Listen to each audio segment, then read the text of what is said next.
welcome to Mind Your Business, the channel where we are in everybody's business. If you don't mind getting in people's business, you're on the right channel. Talking about current topics and gossip. So was the theme of the day accountability. I mean, Tisha takes no accountability. Stormi is not taking accountability. We know that Maurice don't really take too much accountability either. I'm just like, what is going on with this show? Welcome, people, my creative crew. Let's talk about Love and Marriage Huntsville. So, of course, last week we saw the mix-up with Stormi and Tisha and Maurice. And, it picks up with, Stormi about to kind of storm off because she's not happy about him asking about, the culture comment, which we know he was being condescending because, Maurice stays in that condescending lane. But Stormi, like I said before in previous videos, I still think she shouldn't have called the man a bitch, and this is partly the problem. And I find it kind of funny. I think I kind of got where Kimmy was saying that they have a similarity in that sense because, she's standing on her square about that. He's standing on his square about that. So, I mean, it's not going to get anywhere, is it? But I thought it was interesting because actually Stormi was kind of doing what Maurice does in a sense that she kind of threw it back to Tisha and was like, well, I was about to check out after the conversation with Tisha. Tisha's looking surprised like, what do you mean? You're talking about energy, but really you're giving her a bit of your bad energy because of the fact that you don't like the way her husband is. And her husband's giving you bad energy because of the way that you spoke to him before.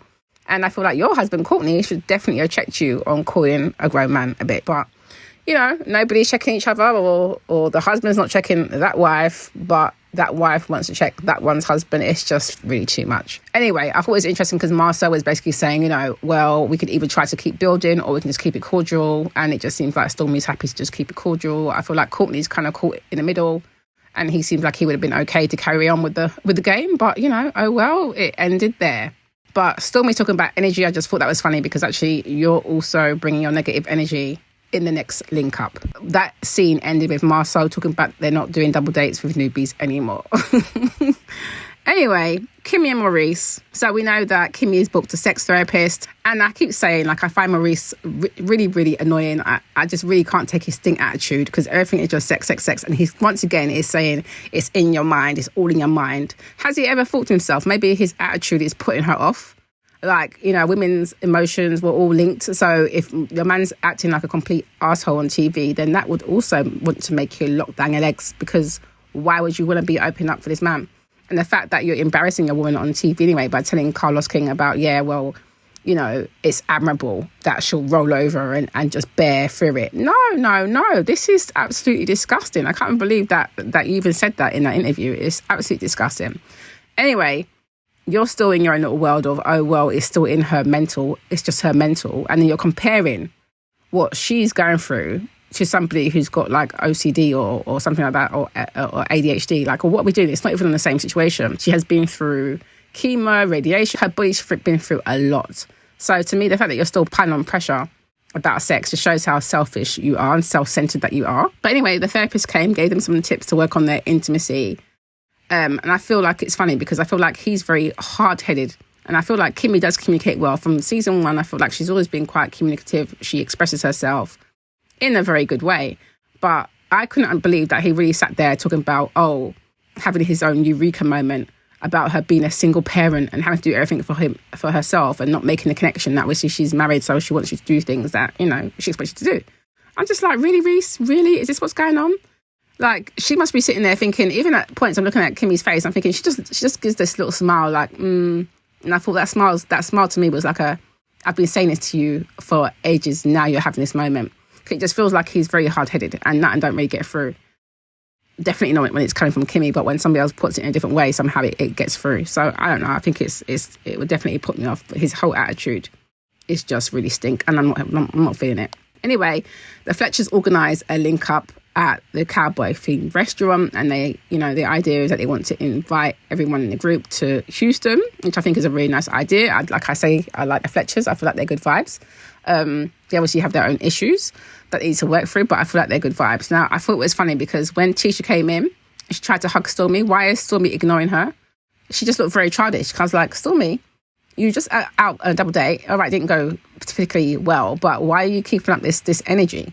Because you're the first one to talk about, you guys ignoring Kiki was the reason why she dashed drink. Now you're ignoring Tisha. So what, should Tisha dash drink in your face based on your calculations? It's not adding up. I just thought it was very childish that she didn't need to do that at all with them. Just learn to be grown and learn to be cordial. Now, when they did announce that, everyone's going to Houston for the weekend and they don't want to hear no nos, the whole group has to go, Stormi and her hubby's face was just quite hilarious to me, because even Nell was like, oh, you guys, looking forward to it. And Courtney was kind of like, yeah, he's all right. He didn't really say much. He's kind of like, yeah, he's good. But of course, Stormi didn't say a word, which is why Kimmy took her to the side, seeing that she didn't look very excited about the trip, to go and have a chat with her. Now, Stormi obviously lets Kimmy know about the whole mix-up that she had with Tisha, and that she's still obviously vexed about Tisha copying her website, this whole copycat foolishness. And, that Tisha didn't really take accountability. I think that's fine, but I feel like Stormi needs to say this to Tisha rather than telling Kimmy about it. You should tell her you're still vexed with her about that.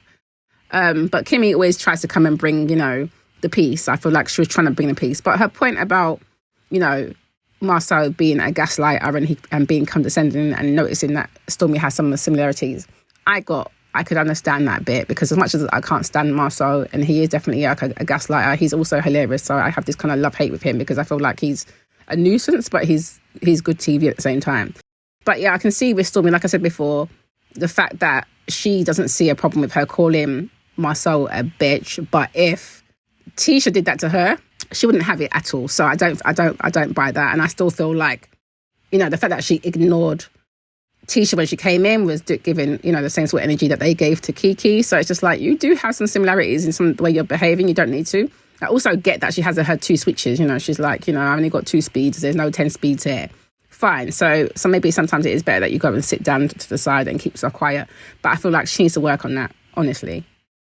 Now, Tisha, I think, is hilarious, because when Nell and Mel were asking her, like, what's going on with you and Stormi, she's talking about, oh, we're fine. Has everyone noticed that she goes up an octave or 2 or 5 when she's lying? Because her voice just went way up. I'm like, yes, you're lying, honey. Can you stop with the lies? You're not fine.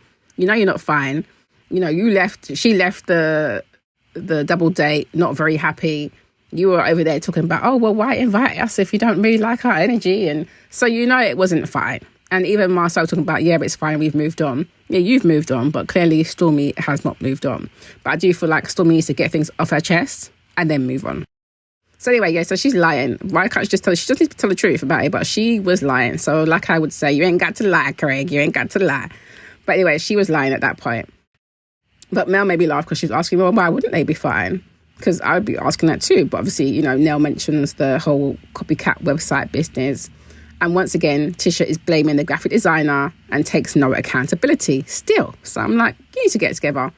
But anyway, Tisha's saying that in the confessional that Stormi is giving fake and tacky. I'm like, I don't think it's fake and tacky. I feel like she's actually offended because you ripped off her website. And she has every right to be that way, because if it was that way around, I don't think you'd just be letting it lie like that either.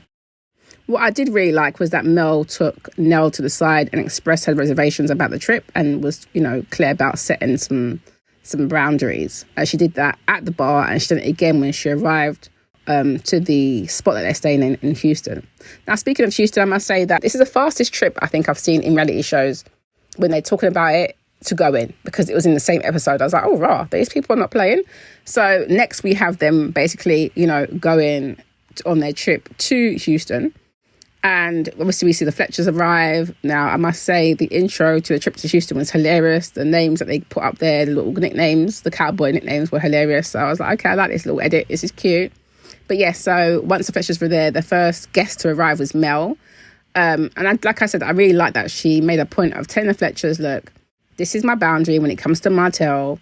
And, this isn't a joke. Please don't put our names together, or, do not make it anything that it doesn't need to be. So I thought, what, that is very good. And, they say speak of the devil, and who turns up? Martell turned up, of course. Talking about it doesn't bother him to see Mel. It doesn't bother him at all. He's fine. He can talk to her. It doesn't bother him. It doesn't bother him. I'm like, it bothers you, sir. You've said it about 1 million times. And it bothers you that she doesn't want to give you any attention. It's not surprising because of the mix-up you caused and the divorce situation and turn up to the party that you're not invited to. There's a lot of behind-the-scenes stuff that's taken place, which is probably why she just doesn't want to deal with you. And I get it. And after that, we have Maurice. They arrive, and of course, so does Marceau and Tisha not too long after that. And then Nell tells everyone that those will not be coming. We really know they're not going to be coming anyway. Now, the Fletchers do seem like they're good vibes, I must say. And I think that they could do with this same little vacation with their own family, but with a family therapist, because it would be good to see. Anyway, now Kimmy and Reese again. Kimmy's telling Reese that he needs to apologise to her mum because of the foolishness that he said about, having sex with her during the Carlos King interview. Like I said earlier, I just think it's absolutely disgusting that he even done that and said all that in the first place. So yeah, he recognised that he's messed up and he's going to basically apologise. So I'm like, okay, yeah, good. But you shouldn't have said that in the first place. It's very embarrassing. And I thought it was very insensitive of him. But he continues to say insensitive stuff anyway. So he needs to sort that shit out. Tisha and Marceau, she finally tells him about her pregnancy test. And he's foul. We know he's foul. He likes to gaslight. He likes to condescend. And he did exactly that. Now, to me, this pregnancy test to me was a bit of a storyline grab that Tisha was doing. Because I don't feel like she necessarily really thought she was pregnant. Although, not to say that you can't get pregnant on a vasectomy, but the chances is just like something like 1 in 2,000. So it's definitely a very rare situation. But I feel like that was just like a bit of a storyline situation. But even in saying that, with Marceau using his brain, he knows this is probably a storyline situation. But why is he talking about, oh, well, if you're pregnant, then, I want to know who the father is, basically, and implying that he doesn't trust her. I just thought, you've got a damn cheek, because you're the one that usually has rumours about you going on. So why are you trying to throw your wife under the bus? This is just doing too much. He's an arse, and we know that. So he's talking about, his first thought would be get a blood test, because it definitely isn't his child. So I just thought this man is ridiculous. He likes embarrassing his woman on TV. But anyway, the overall episode I thought was all right. It wasn't anything spectacular. It's good to see them get away. I want to see what next week looks like, because I feel like next week's going to be much more interesting, because he's obviously going into it talking about 99% of wives cheat, and he's going to be talking to other people about that, particularly Martel, of course. And then you've got Martel, who looks like he's sneaking in someone and being particularly extra about it, because it looked like Maurice was walking away, had his back to him. So why is he making a point of chatting about what's up, Reese, just so you could be seen with a woman? That's what it looked like to me. Foolishness. And then obviously you've got now talking about all Kiki's going to be joining them as well. And now that I want to see. So I'll be here for that. But like I said, over the last few weeks, I have definitely seen the dynamics change in this group. And it's definitely playing out on the screen. Anyway, guys, what do you think of the show? Are you tuned in? What do you think should happen with the cast? Do you still like how it is? I do like that Fletchers are a new addition. I think they've got much more to offer. They seem like a fun couple. But in the parenting lane, from what we've seen, there's definitely some bits there that need working on. Hence why I say needs to do like a vacay trip with just them and the kids and the therapist. Anyway, guys, let me know your thoughts below. Yes, so thanks for watching that. Don't forget to subscribe, like, comment, share, and hit that notification bell so you know when I am uploading some more of people's business. So until then, my nosy people, stay blessed.